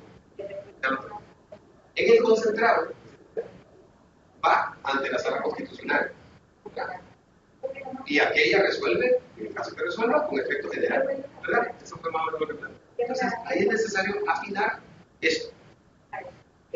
La inconstitucionalidad que la tenemos en el concentrado, se puede interponer por estas tres vías. Por vía de acción, como excepción, o puede ser ex oficio. Acción no hay ningún caso. En abstracto, interpongo una acción de inconstitucionalidad por vía de acción en abstracto. Como pasó, por ejemplo, con la ley de la ciudad moderna. ¿Verdad? No se estaba aplicando. Y fueron a cuestionar la constitucionalidad. Eso es por vía de acción. No hay ningún procedimiento. No hay ningún proceso, no hay ningún expediente, no es un caso, sino que voy directamente a la sala y presento que esta norma es inconstitucional. No hay un caso, no hay nada. ¿Verdad? Eso es acción. Excepción es solo si hay un caso. Entonces, en el caso, cuando se me pretenda aplicar a mí una norma que yo creo que es inconstitucional, presento como excepción en el procedimiento la inconstitucionalidad. Alto. No me aplique esa norma y presento una excepción de inconstitucionalidad. Entonces, yo excepciono o me defiendo cuestionando la constitucionalidad de la norma que se le pretende aplicar. Esa es por vía de excepción. Pero el juez, ¿verdad? O el No, ciudadano. la parte. Si lo hace el juez, ¿cuál es? Es la otra. Ex oficio. Solo hay esos tres caminos. O por acción, si es en abstracto, por excepción, si es en un caso que podría ser jurisdiccional o administrativo. ¿Y qué va a hacer la autoridad que iba a resolver? Se abstiene de resolver y remite esto a la sala constitucional. ¿Verdad? Esa es por excepción. Y la tercera vía es ex oficio, que es el juez, oficiosamente, en el caso. ¿Sí? Dispone que la norma que se dice debe aplicar, para él es inconstitucional. Entonces hace lo que dice acá el doctor. Él se lava las manos porque perfectamente podría ser un control difuso, no aplicándola y aplicando la Constitución, pero que no tenga efecto general. Pero si va a ir al sistema concentrado, lo que hace es que ex oficio dice, yo creo, estoy consciente que esta norma puede ser inconstitucional, así que no la aplico. Señores de la Sala Constitucional, díganme, ¿tengo razón o no tengo razón? ¿Es inconstitucional o no? ¿Verdad? Entonces la sala, de manera concentrada, resuelve sí o no.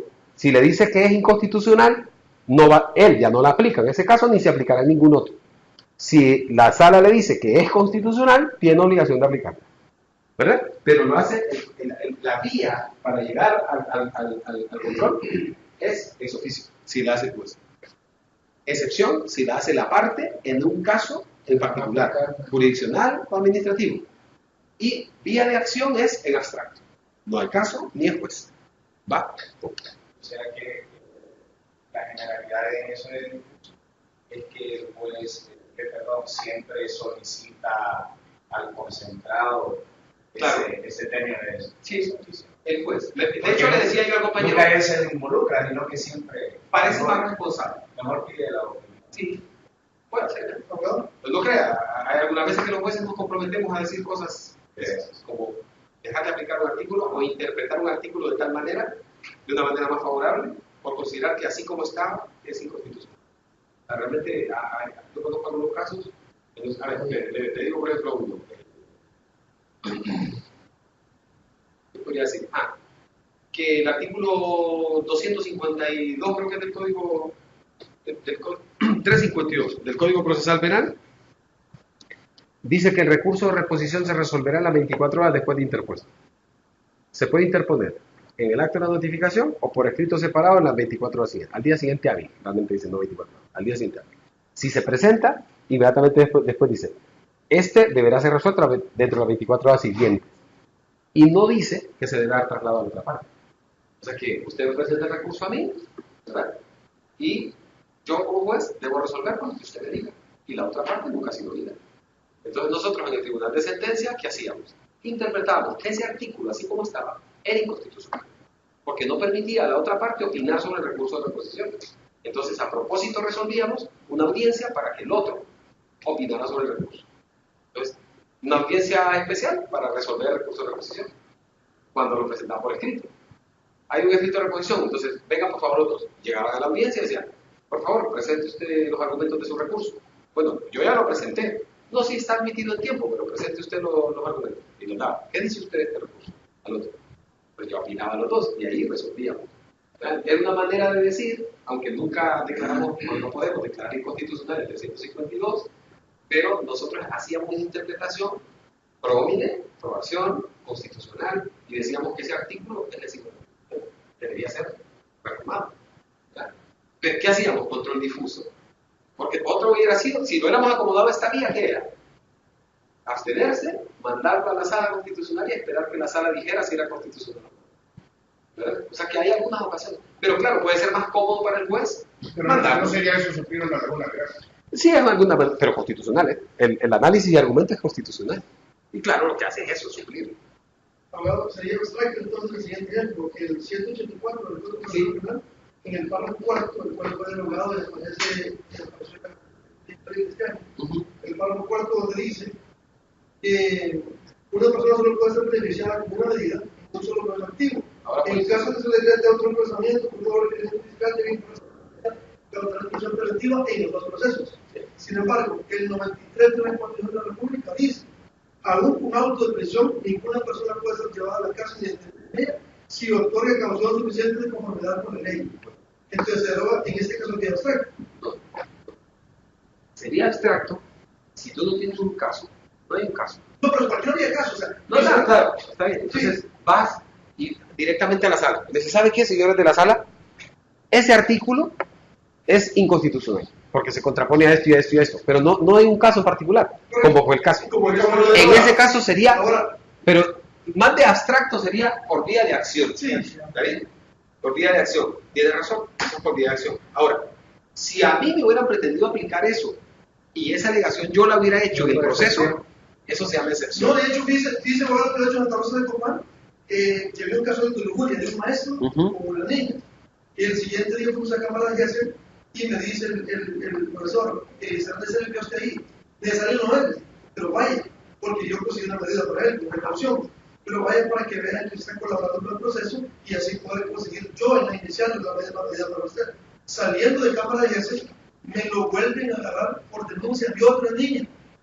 De otras niñas. Sin embargo, el juez, coordinador del Tribunal de Desobediencia, me otorgó las medidas con caución antes de que esto fuera publicado. Eso fue lo más publicado en la Si esa fundamentación para dar esa resolución implicaba hacer un argumento de que no aplicaba eso porque es inconstitucional, ¿qué control estaba haciendo él?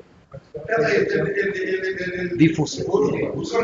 Él estaba haciendo un control difuso, porque en el caso no lo aplicó, pero no decretó él la inconstitucionalidad. Eso tuvo que ir hasta allá arriba. ¿Entiendes? Ahora, en este caso, En el caso de A la cámara de gas manda no, de hecho, mire, es bien difícil, pero bueno, es bien difícil, pero para uno, de hecho, a mí me comentaron en la casa me dijeron, No te llevas de ese tipo de casos. me dijeron, ¿por qué estás defendiendo eso? Pero en la casa, y si fuera tu hijo, entonces le dije, si fuera mi hijo, lo estuviera ahí, yo era muerto. Esto es bien difícil, pero en este caso. Bueno, mire, nos ubicamos otra vez. ¿Está claro lo de las vías? Sí, ¿verdad? ¿Se comprende lo de las vías? Ok. Esto porque hablamos de los sistemas de control, ¿verdad? El concentrado difuso, el nuestro es mixto, ¿verdad? Eso está desarrollado en la Ley sobre Justicia Constitucional de manera muy detallada. Con esa Ley sobre Justicia Constitucional nosotros podemos presumir en cualquier parte del mundo. La Ley sobre Justicia Constitucional es una ley avanzada. Se llama Ley sobre Justicia Constitucional. Entró en vigencia creo que el 23 de agosto de esa. Miremos, yo creo que entró como el 23 de agosto de 2005. Y es la que derogó la ley de amparo del 36. Diciembre. Diciembre. Ah, no, es la publicación, pero la vigencia creo que se publicó, creo. Eso. Ley sobre justicia constitucional. Bueno, 23 de agosto de 2005, porque se publicó el 3 y entró 20 días después. Entonces, esa ley es una ley de avanzada. Ahí está todo eso, facilito. Mira qué facilito. Entonces, vale la pena porque para nosotros, en materia procesal civil, conocer de estas garantías es esencial por el tema de los amparos, por el tema de los controles, ¿verdad? Por el tema del entendimiento de la base constitucional. Solo quiero terminar aquí para que nos vayamos, me disculpan, pero ayer igual lo dejé a medias. Entonces, está el libre acceso a tribunales, partiendo de lo que decíamos con la compañerita de tutela, ¿verdad? ¿Sí? Libre acceso a tribunales, derecho a una resolución de fondo, tercero es la eficacia de las resoluciones, y el cuarto es la gratuidad de la justicia. ¿Verdad? Ese no lo habíamos anotado. ¿El 3 cuál es? El 3 es la eficacia. Ah, la eficacia. Sí, la eficacia. Libre acceso, derecho a una resolución de fondo. El número 3 sería la eficacia de la resolución. De la resolución. Y el cuarto, vamos a olvidarlo de. Nos sirvió, ¿verdad? Lo de Iure no incuria. ¿Sí? Los jueces conocen el derecho, por eso no hay que andar. Señoría, ¿me permite que le dé el artículo 420, por favor? O sea, esa es una pésima manera de litigar. Sí, he escuchado algunos que recitan los artículos. Sí, No, pero me fundamento en el artículo está que dice y lo dice todo. Decía un profesor, aquí lo que pasa es pero digo, bueno, dice que yo quiero una demanda, dice, o la solicitud, un montón de números, ¿verdad? Y escribe el artículo 1 de la Constitución. ¿Quién te está cuestionando el artículo 1 de la Constitución? Me fundo el artículo 80 constitucional. Si nadie te está diciendo que no pidas. O sea, ese artículo no sirve de fundamento, porque usted tiene que fundamentar jurídicamente el conflicto, su pretensión. Pero si nadie le está cerrando las puertas, me fundo el artículo 80. ¿Verdad? En el procedimiento no. Si nadie le está diciendo que no En el pida. procedimiento no tiene el fundamento de lo que usted está pidiendo. Es que En el procedimiento, cuando usted va a presentar una demanda por escrito, sí, no está dentro de las depende de la formalidades. ley. No, sí, como no. De hecho, hay una diferencia que hay entre los dos requisitos de demandas. Como la fundamento Que decía, entre los requisitos de la demanda para el procedimiento ordinario, ¿verdad? Y para el procedimiento abreviado son iguales, ¿no? Es equivalente. Solo que se identificaba como que uno decía que no llevaba fundamento de derecho. Entonces, solo por decir, puede ser un problema de técnica legislativa, pero la pregunta es simple. ¿Necesita usted fundamentar una pretensión, una demanda? Claro que necesita. Fundamentarla prácticamente, hechos prueba y jurídicamente, que es el derecho aplicable al caso. Entonces, ¿qué es más favorable? Usted utiliza los dos artículos que está utilizando para sostener su pretensión y desarrolla un argumento jurídico a que escriba 40 números en un solo choque. O sea, en 3 renglones 40 números distintos, que parece el papelito de la loto, ¿verdad? Parece el papelito de la loto, de la lotería, a que usted haga un párrafo y diga fundamentos jurídicos de la demanda. Y usted desarrolla el... Abogado, hay jueces que piden cosas así, dice que hay jueces que piden ¿Cuál es la uno. nulidad, el famoso de las nulidades del Código Civil? ¿Ese se olvidó? ¿Cuál es el artículo famoso de las nulidades? De la interpretación de los contratos y la nulidad de los contratos del Código Civil. 1586, 1586, usted. Claro, si el asunto del conflicto es eso, porque usted está pretendiendo la nulidad de un contrato, entonces desarrolle los alcances del 1586 en el apartado que le corresponde. ¿Verdad? Sí, violación de consentimiento, si eso es lo que ocurrió, o lo que resultara. Error, eso. Pero vale más que usted desarrolle 2 párrafos con el núcleo del sentido jurídico a que plantee los hechos, la pretensión por allá, y aquí el artículo que usted tenga que identificar cuál es el artículo que está haciendo para su pretensión. En un Es una cuestión de técnica. Sí, lo que pasa es que En un antes en las demandas civiles, en las demandas de familia y todo, se ponía fundamentos de derecho. Me fundo en los artículos tales del Código Familia, Ok, ahora lo agregamos, se hace diferente, pero el estilo casi es, o sea, yo casi lo veo similar, porque es fundamento de derecho, por ejemplo, en petición, en los artículos de petición, los fundamentos tal y tal. En el artículo de las, pero ahora ponemos el encabezado y después ¿Cuáles son ponemos los artículos que fundamentan cada parte? exactamente. No tiene uso. Pero es lo mismo. Pero así lo quiere. Yo me imagino que Pero aquí no admite una demanda porque la fundamentación jurídica vaya de manera distinta a redactar. O sea, que usted lo puede fundamentar dentro de los hechos. No, aparte. Usted lo que hace, a ver, para que vamos cerrando. Y esto sí lo vamos a Pero si desarrollar lo pone un poco más. aparte, volvimos a repetir lo de los hechos. ¿Qué es? Exacto. Hay 2 juicios valorativos que ocurren en cualquier tipo de procedimiento. Un juicio valorativo práctico, que es el de los hechos, y un juicio valorativo jurídico. ¿Ok? Es la parte legal. Entonces, ¿usted qué hace? ¿Cuál de esos 2 juicios valorativos es el primero? Práctico. Claro, los hechos. Entonces usted debe entender. Claridad de los hechos que está usted demandando. Claridad es la prueba con la que va a acreditar esos hechos, porque si no, no tiene caso. Hecho prueba. Ok, exactamente. Entonces, una vez que usted tiene claridad en los hechos que va a probar y en los hechos controvertidos, en la parte del otro juicio valorativo, ese no tiene existencia propia, sino que solo existe y es acomodable a este juicio valorativo. O sea, yo lo que hago es agarrar artículos de las distintas normas sustantivas o procesales como resulten, aplicables constitucionales de derechos humanos, y lo bajo para resolver este conflicto, y entonces esa es la teoría de un caso. Yo tengo los hechos, tengo la prueba, lo puedo acreditar, tengo el derecho a estos hechos que es aplicable por esto, y ahí llevo el argumento jurídico. Sirve de fundamento para la pretensión del artículo que dice usted. Dados estos hechos, esto es nulo, porque el artículo 1586 dice que es nulo el contrato o el acto tal que tenga tal y cual vicio. Y eso es lo que ocurre acá. Si usted le hace una explicación de eso en la apartada de fundamentación jurídica, tiene un caso. Pero si usted, en lugar de hacer eso, como tradicionalmente se ha hecho, es que copia los artículos, no hace ese razonamiento. Yo lo que hago es el encabezado, después de que hago los hechos, después empiezo el fundamento jurídico. Y, por ejemplo, si voy a hablar de la valoración de la prueba, voy a utilizar estos artículos: valoración de la prueba, el fundamento del artículo tal. Y voy a hablar de las medidas precautorias, entonces utilizo estos artículos. O sea, no solamente vengo y digo, el artículo que va y empiezo como que fuera bingo. Pero yo creo que usted tiene razón, porque es que volvemos a lo mismo. Volvemos a lo mismo, que nosotros venimos de la escuela vieja y estamos aprendiendo ahorita el nuevo sistema.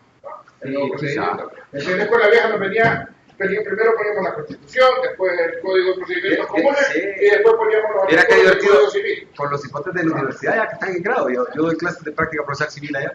Y entonces le digo, hagan un caso, por favor, ¿no? Después de que hemos la teoría del caso.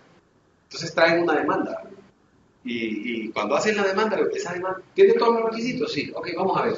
Tiene suma, tiene identificación de tiene preámbulos, tiene los hechos, tiene las pruebas, tiene la fundamentación jurídica, tiene las pretensiones y el apartado final, ¿no? Si usted la mira, parece una demanda. ¿Qué dice acá? Se demanda y para empezar, está equivocado en el procedimiento que está utilizando. Porque es una pretensión que desea usar por procedimiento abreviado, le está poniendo por ordinal. Desde ahí un problema. Segundo, me voy al juzgado nominado. Está equivocado, ese no es el juzgado competente. No está demandando a quien debería. Los hechos no tienen relación con la prueba no es suficiente para esto. El derecho es incongruente, ¿verdad? O no está debidamente aplicado. Eso parece una demanda, pero no es un caso. Tiene que ser la especialización del caso. Claro. Que ya sea. Eso se llama teoría de caso. Y el otro a lo que va. Sí, ok. Vamos a cerrar, ¿eh? Ahorita, ya, tranquilo, ya nos vamos. Yo también estoy por ahí. Esta es una segunda presentación de ciencia. El proceso penal el proceso debe ser concebido como un sistema de garantías y principios que parten del respeto de la condición de dignidad de los vinculados al conflicto. Eso aplica para materia civil. El ejercicio de la potestad jurisdiccional solo es legítima si se hace posible la resolución del asunto y la ejecución de la resolución, es decir, tutela judicial efectiva, a partir del respeto de una serie de condiciones básicas de índole constitucional, que sería debido proceso. ¿Verdad? Sí, facilito leerlo así con lo que hemos visto. Los jueces y tribunales son quienes ejercen la función jurisdiccional que tiende a ser una acepción de carácter procesal. Son los jueces y tribunales los únicos que tienen la capacidad potestad de juzgar y ejecutar los juzgados. En consecuencia, ellos, ¿verdad?, procesalmente son los que están, como decía la compañera, en representación del Estado, en la obligación de cumplir con esa deuda de respeto de toda garantía fundamental. El juez no es solo el que resuelve, es el que garantiza. Sí.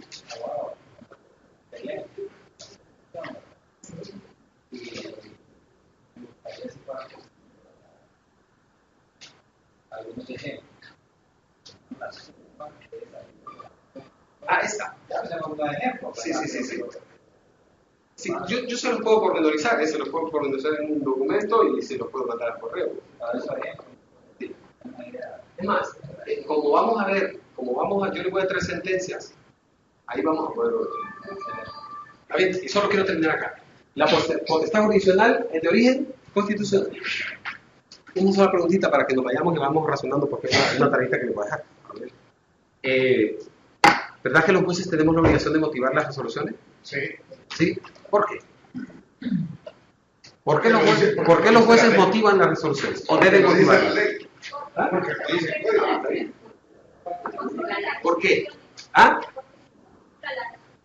Sí, son de pleno derecho,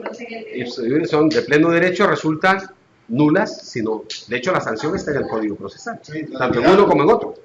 Dice que so pena de nulidad debe ser motivada, pero la razón es, ¿por qué los jueces tenemos la obligación de motivar? Es la pregunta, ¿sí? ¿Por qué los jueces tenemos la obligación de motivar nuestras resoluciones? Pensemos como jueces. Sí. ¿Por qué los jueces, háganlo en primera persona si quieren, da igual. ¿Por qué los jueces tenemos la obligación como si ustedes fueran? Tarea para mañana. Pero tiene que ser al menos media página de respuesta. De motivar tu sentencia. Sí, sus resoluciones. ¿Por qué? ¿Por qué los jueces tienen la obligación, o tenemos, si lo ponemos, la obligación de motivar las resoluciones? ¿Por qué? No basta con que porque esté en la ley. No pierden el trabajo. porque los corren. Tampoco vale. Es una garantía. Ok, ¿encontraron los convenios? Sí. ¿Todos tienen los convenios? Ok, entonces vamos a, ¿se acuerdan de la tareita aquella del cuadrito? Vayan adelantando por favor con eso, háganse el cuadrito. ¿Qué principios vamos a escribir? ¿Qué El principio? cuadrito comparativo. ¿Qué principios? Aquí teníamos el cuadro primero donde escribíamos principios, ¿se acuerdan? Entonces, ¿cuáles principios? Todos los que hemos mencionado. Principios de garantías fundamentales. Si quiere ayuda, váyase a los primeros artículos del Código Procesal Civil, porque ahí hay varios. Y partiendo de esos principios, búsquele usted coincidencia constitucional en los convenios y en el código. Ese ejercicio hay que irlo haciendo porque me lo tienen que entregar a mí a finalizar el sábado, individual, y es parte de la evaluación. ¿Verdad? Entonces ya lo pueden ir trabajando. Mañana lo revisamos y lo que quieran. De principio, Y, ¿Qué lo íbamos a hacer con usted, va? no, yo lo voy a revisar. Y ya para finalizar, compañeros, ya para finalizar, hay una sentencia que está en la web, está puesta en el internet, es la sentencia más famosa del derecho constitucional a nivel de todo el mundo y la van a tener que leer. Es una sentencia que se llama Marbury versus Madison. La sentencia Marbury versus Madison. Marbury versus... ¿Con quién la vieron? En el diplomado. Excelente. Esa sentencia es la de arriba. Marbury Madison, 1803, juez Marshall, la primera sentencia probablemente que haya resuelto un asunto de control de inconstitucionalidad. 1803. Es como de 1803. Hay una película, ¿verdad? Sí, sí, hay Vamos a ver. Sí, vamos a ver. Oigo, para no agobiarnos. Sí, claro. A esta altura no te digo. Pero no nosotros. Bueno, podemos ver aquí si quieren, pero palomitas y tal. Con esa película podemos trabajar todo el día. Esta sentencia está en la web, ¿la escribe ahí usted? Ahora, no lea el resumen de ella, lean la sentencia. ¿En Porque español o es en español. en español? No, pero ahí no hay maestría. Pero lo que quiero recomendar es que no lean resúmenes de esa sentencia. De esa sentencia ha escrito todo el mundo. Lo que hay que leer es la sentencia. Ahora, Lo consideramos. me quedo de mandarnos la... Sí, con el doctor. Mañana tendré todo el día libre y lo que voy a hacer es analizarla por donde tienen en contacto ustedes. Yo lo voy a mandar con Supuestamente el licenciado le va a dar los correos al nuestro. Abogado, ¿qué más dijo ahí? Solamente la sentencia más por nivel de Madison. Hay que leerla esta, y trabajar el cuadrito de los principios. Sí, eso básicamente.